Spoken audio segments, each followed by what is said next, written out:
నిజామాబాద్లో తండ్రి కూతురు ఆత్మహత్య కలకలం రేపింది. ఏడాదిన్నర కూతురుతో సూసైడ్ చేసుకున్నాడు ఓ తండ్రి. అయితే సూసైడ్కు ముందు రాసిన ఓ ఉత్తరం ఇప్పుడు అందరినీ కంటతడి పెట్టేస్తుంది. ఇంతకీ సూసైడ్ నోట్లో ఏముంది? ముక్కు పచ్చలారని కూతురుతో కలిసి తను చాలించాల్సినంత కష్టం ఏమొచ్చింది?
ఎర్లీ మార్నింగ్ 3:30కి ఉగ్గు పెట్టిండు బిడ్డ. ఆయనతో పిల్లని పడుకోబెట్టిండు. ఇది తింటలేదు, ఐదంగా తిన పెడతానే అని చెప్పేసి అన్నాడు. పడుకోబెట్టిండు. ఆయన కూడా వంటున్నాను అన్నాడు. వాళ్ళు అన్నాకనే నేను వన్నా.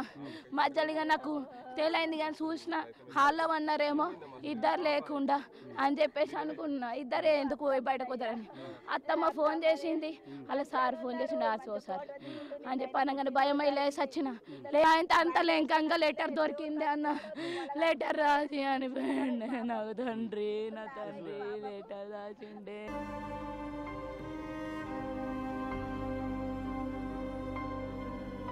మరోవైపు కార్తిక్ ఆత్మహత్య వెనుక అప్పులే కారణమని తెలుస్తోంది.